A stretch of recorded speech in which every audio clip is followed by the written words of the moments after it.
Ngozi Okure. You're welcome to my YouTube channel. If today is your first time here, you're welcome. In this channel, we discuss how to create wealth legitimately, to fulfill our purpose and to bless our world. Please subscribe to my channel and leave a comment for me below saying I subscribed, and I'll be so glad to connect with you. Today, we'll be discussing a very unusual topic.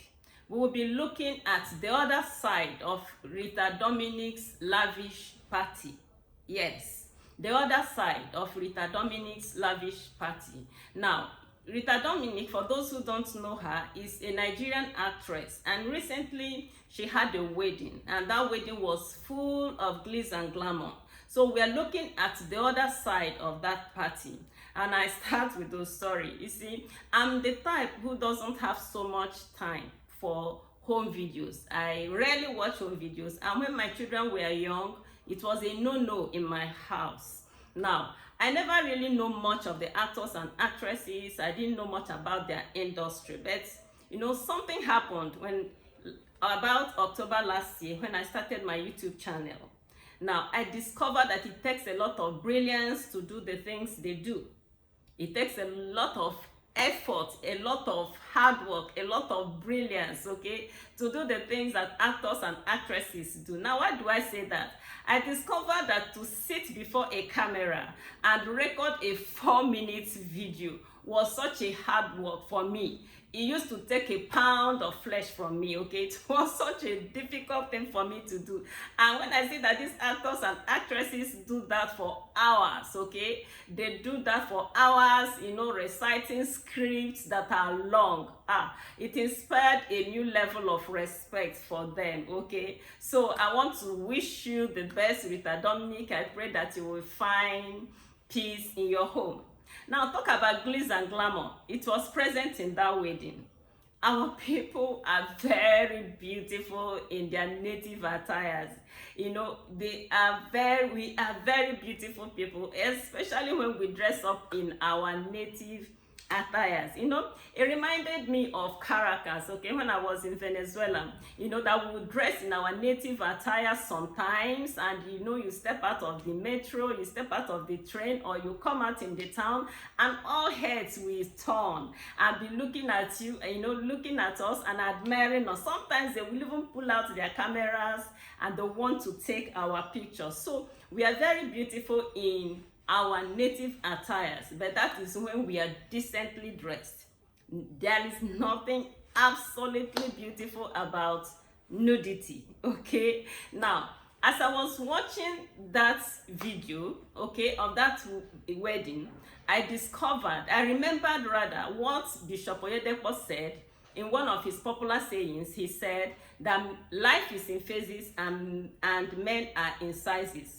Bishop Oyedepo says that life is in phases and men are in sizes. Now, watching that video, I saw the reality of that. I saw the young, I saw the old, I saw veterans in the industry. I saw people who are up there in the ladder of financial, in the ladder of their finances, because my channel deals with finances. I saw people who have created wealth from their gifts and their talents, and I saw people, young talents. I saw young people who are just entering into the field, who are just entering, people who are just there in the low rungs, in the first, second rungs of their financial destinies. And they were all represented in the wedding. They were all shining. They were all beautiful in their, ashebi, and, in all their accessories.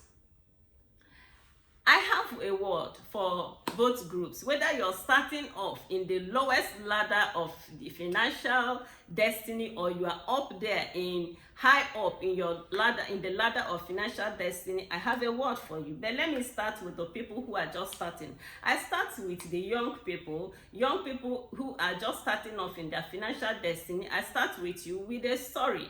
In my channel, there was a story I shared not too long ago about a young Kenyan girl who studied law in in UK, and she said that after her studies she was able to get a job, and it was a high-paying job. It was a very beautiful job.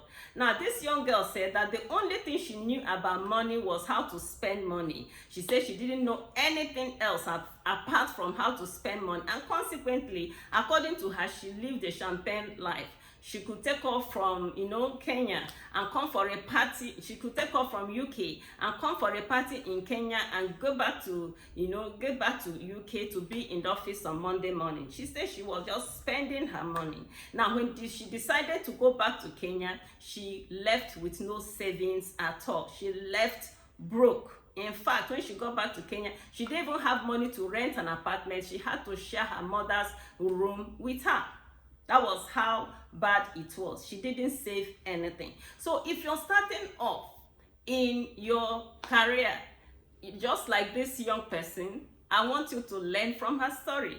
The only thing she knew about money was how to spend it. Now, research has it is on record that about 99% of the people in the world have money problems. Now, they don't have money problems because enough money didn't pass through their hands. They have money problems because much of the money that came into their hands were not retained. So in the next Ashebi, in the next party, as the parties are coming, somebody might begin to wonder, why are you making a big fuss about this party? No, the truth is that there is no end to these parties. Once you are in that industry, as this one is finishing her wedding, another person is doing the burial of the mother, another person is doing housewarming, another person is doing, so it's an endless roll of parties and parties and parties. So if you're a young person and you're just starting, I want to encourage you to make up your mind to be a part of the 1% of the people in the world who will not have money problems. And the only way it can be so is if you take a decision. If you take a decision to create wealth, okay? Wealth creation usually starts with a decision. Now, once you have made that decision, then you need to back it up with some action steps. Because if you take a decision to create wealth and there are no steps, okay, to back it up, no steps to follow up that decision, you are just taking a stroll. Okay, so I want to encourage you to take a decision to create wealth and back it up with action. And what is the necessary action for somebody who wants to create wealth? Now, the requisite action is to be prudent, is to be frugal, is to save, and is to invest. So you just have to make sure moderation is the word. You might not need to go for all the parties, and you might not need to compete with anybody in buying the most expensive accessories. You can be prudent and then you can create wealth, okay? Good. Now, having spoken to you, the people who are just starting off in the ladder of wealth creation, I want to address the veterans. I want to address the money bags, the ones who have already created wealth. And I want to congratulate you because it takes a lot of strength of character. It takes a lot of discipline to create wealth. So if you have created wealth, I want to congratulate you. I saw a bit of you. I saw a couple of you in that party that day. Okay, yeah. So I will have a word for you. I saw how money was flying. I saw how dollar was flying everywhere. We are spraying and throwing money everywhere. That is fine. It's fine if it's what you want to do. But, I want to ask you, do you have a scholarship scheme? Do you have a scholarship scheme for the young people in your village, in your hometown? Now, what program do you have for the orphans in your father's house? Now, what program do you have for the widows in your village? Now, if you were part of the people who were throwing the dollars there in that lavish party that day, if you are throwing the dollars and you don't have a scholarship scheme for the poor, you don't have any program for the orphans, and you don't have anything for the widows, I want you to think again. Okay, think again. You see, it doesn't take so much to set up some of these young people. Okay, with 200,000, 300,000, you can set up a young person. And any young person you set up, you would have reduced the number of people that might, take up arms tomorrow.